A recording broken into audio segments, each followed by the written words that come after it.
Sean Strickland, guys, is facing off against Alex Pereira, the doomsday man, the guy no one wants to fight right now. How's this going to fare up? But before we get into it, guys, this video is sponsored by Full Reptile Collective, brought to you by Dan Hardy. Head over to their website at fullreptile.co.uk where you can find anything from training gear, t-shirts, hoodies, all the way to coffee. For an exclusive 10% off, use Dan Said So at checkout. Make sure to also check out their YouTube channel for some of the best MMA content out there, bar my own.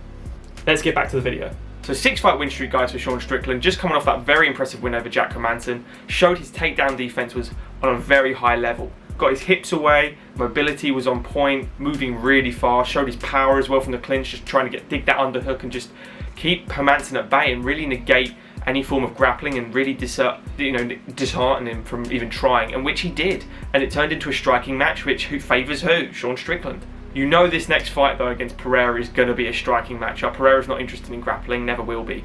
This is all about Sean, and can he stay in the pocket? Can he stay at range? Whatever he does or decides to do in this fight, can he survive Alex Pereira's technical, beautiful kickboxing skills? Because this is the guy that has knocked out Adesanya. So what does Sean do really well from a striking perspective? High pressure, very, very postured up as well. He doesn't move great. He kind of just plods back and forth, throws a lot of volume, throws the kick, mixes it up beautifully, you know. Has his chin exposed a lot, but he is willing when he hits that pocket to kind of just be an absolute brawler. Tuck his head down and just swing over the top.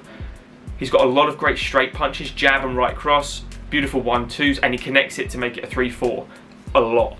The inside low kick is going to be a very dangerous weapon here. I think he has to attack the leg. He has to stop that movement of Pereira, and because Pereira's techniques and everything he does really well is all based off of how mobile he can be and how long range and the distance he can cover so fast. Sean Strickland isn't that guy, but he is that guy that's really tough. He has excellent striking, he loves to spar, but because of the striking level of Alex Pereira, I would not be surprised if you see Sean Strickland go for a takedown, because his grappling is underrated. If we go to Alex Pereira, guys, and Alex Pereira's striking, I don't have to talk about how amazing he is and what he did to Adesanya in kickboxing and what he's done so far in his mixed martial arts journey, being only a few fights into it, 2 fights into the UFC, and look what he's already done. So beating Andreas Michailidis and Bruno Silva, and this being his 7th pro fight, which is mad, 3rd UFC fight, knocked out Michailidis obviously. He got taken down in the first round, showed actually he can get back up against someone that is pretty much a pure grappler. And then Bruno Silva, I don't think he expected Bruno Silva to bring it that hard, and Bruno Silva had a really good tough war with him and showed how forehand scoffs can change a game, which is a good point for Sean Strickland. These aren't big gloves anymore, guys. These aren't 8, they ain't 12, they ain't 16 ounce gloves. These are 4. These are tiny little gloves you're not going to be able to cushion yourself behind. And when he gets cracked, he showed that he's hittable in that Silva fight. He showed that he could be struck and he can be hurt. But his recovery rate is phenomenal, and he moved well out of the way. He was oversized. He's almost a light heavyweight. Sean Strickland's that borderweight. You know, he was a welterweight at one point. He's always that cusp of, could he go back to welter for me? He's a small middleweight. He's tall, but he's not that bulky. I know he's packing on the pounds a bit, but he's never jacked. He's just, he looks like a regular guy that's in great shape.